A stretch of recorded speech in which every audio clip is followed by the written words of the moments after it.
Well, what we're going with is the idea that unbelievably you're celebrating your 50th anniversary.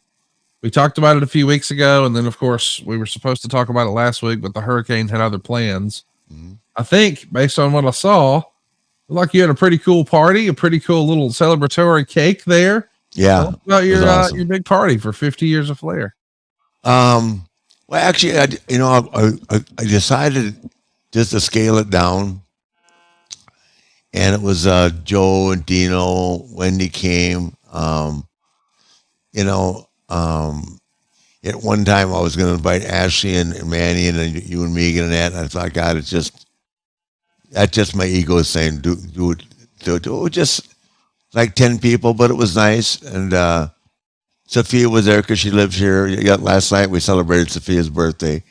But it was a real nice time. It was real nice. Just smaller, but me. I started thinking about it. What do I want to do most on a Sunday afternoon is watch NFL football. Right. And next time you come here to visit, hopefully with Dave, if we keep working on these Woo Wings, I'll take you there because they've remodeled the inside of this place and they've got probably 20 to 22 televisions. Oh, wow. So they've got every game on. It's phenomenal. And it's a nice place. They have really good food. So next time you and me can come this way, which I hope is soon. Yeah. I'll take you there and we'll watch football and all that. And hopefully, did you ever look at the date for the Ole Miss game with Alabama? You know what? That's a good question. Let's look at that right now. I was hoping they'd play. I don't think they can beat Alabama, but you guys are back at #1 this week. We are back at #1, and we're going to be on the road taking on Ole Miss on Saturday, November 12th. November 12th. Boy, if I'm off, man, I'm going to make it. Would you go? Yeah, hell yeah. You know who can get us good tickets? I got a friend over there, but I'm sure you got a higher up one. How's that? No, just Dixie. Oh wow, yeah, I didn't think about that. Dixie, she's invited me a bunch of times. Forgot she's an Ole Miss gal. Yeah. We had talked to her originally about doing the roast, and then she was out of the country for a while. So yeah. Well, listen, let's talk about 50 years of Flair. You broke into the business 50 years ago. Yeah. Of course, all the credit goes to Verne Gagne. Absolutely. I know that you've tweeted out thank yous to Greg Gagne, the Iron Sheik, Ken Patera, Jim Brunzell. Walk me through your first memories of that camp with the Gagne. I mean, it's something that, and only my new documentary talks about it a lot, but it's just something you wouldn't believe it.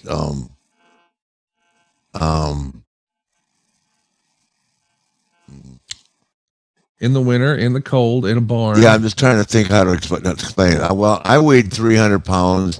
Ken had just gotten back from Munich 72 Olympics. He weighed about 330. Of course, Cosner was 190 and always, he was back then in tremendous shape.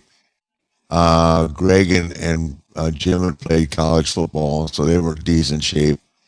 But we got there outdoors, 30 degrees. We ran 2 miles around a cornfield. Oh my.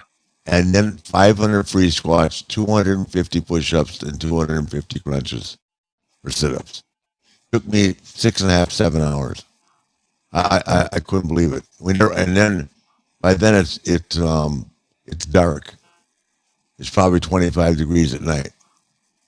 So I just got in the car and went home, and I went, God, I'll give it one more. I went the next day, and I quit the next day. I did it again, and I quit, and he came over and got me. It's infamous story.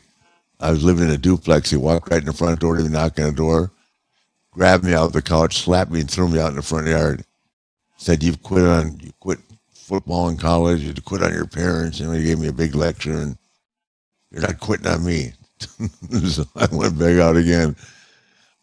I think I did. I think I tried to quit again, and he but you wouldn't. They would beat you into exhaustion. I mean, first of all, what's Vince Lombardi's greatest saying? Fatigue makes cowards of us all, right? Yes. Well, they would blow you up so bad, then they put you on your back and tell you to try to get away. I mean, hold you down. You know what I mean? I'm talking about literally just stretch you. Wow. And I thought, my God, this has nothing to do with learning how to wrestle. I've been watching the Crusher and the Bruiser. Oh, I want to talk about drinking beer and chasing fat women like the Crushers did. Right, right. I mean, we didn't even learn about a headlock takeover for the first 3 weeks, or how to fall on your back. It was just beating the shit out of us. I mean, Cosgrove, man, Billy Robinson dropped.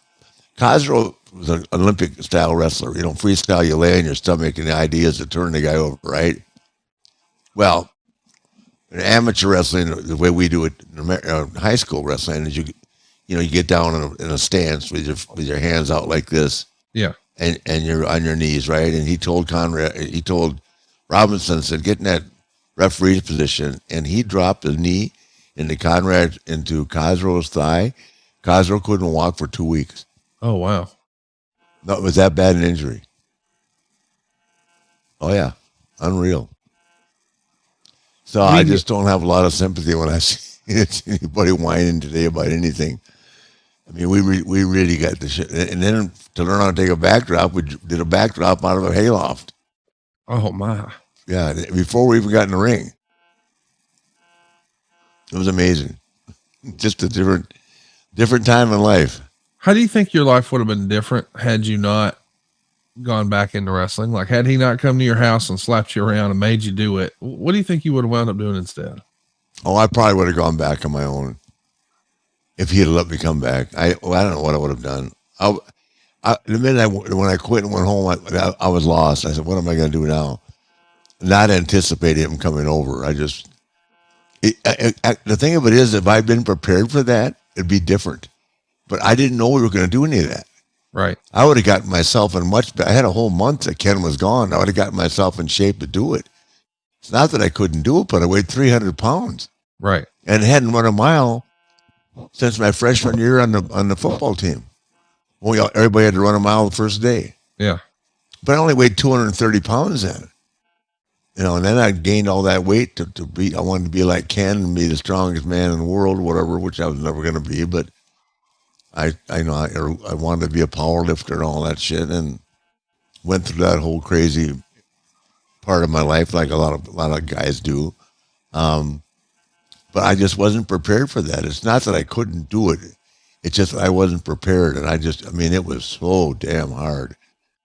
And and then can you imagine walking 21 floors on your hands? No. Wheelbarrowing a guy upstairs? No. I mean, come on. Who does that? So talk to me remember about Gary Oldfield, the shot putter? No. The guy that did a spin around, Brian Oldfield, right? You can Google him. I'm doing it. You know how long he lasted at wrestling camp? How long? 1 hour. Oh, really? He left. He was there for 1 hour.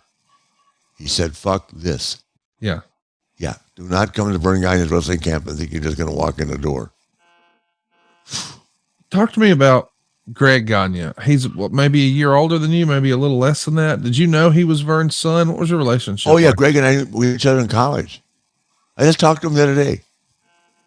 He's had a rough go of it. His wife died of cancer. Oh, man. And, but his children are okay. And, I spoke with Brunzell. I saw the Sheik. Everybody's still alive, which in this day and age is a miracle, if you think about it. Yeah. All the guys we've lost. Brunzy and his wife, Mary, went out for the first time. Everybody is very protective now. Kind of like we talked about one of our friends that didn't want to attend the event. And they went out last Friday night and got COVID.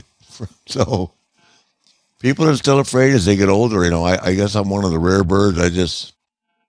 I'm just going to keep on going, man. I'm not, I can't think about catching COVID. I worried about all that stuff when I was training for the match. Yeah.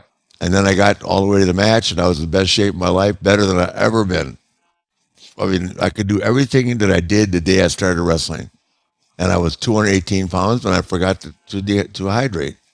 So, I hope that... it's just hard to think about. We're here. We are talking about celebrating 50 years of your career, and you just had a match on this almost 50th anniversary. And, what would you say? Cause you've told us a lot about the training and how brutal it was.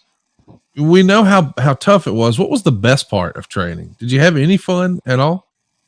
With Verne? Yeah. Oh, the best part of training was on the weekends. We got together and went drinking every night. Yeah, there you go. Yeah. And with Verne, who's a lot of fun. Wants to wrestle everybody in the bar. No kidding. Verne Gagne was a lot of fun to go out and drink with. He was a real tough guy.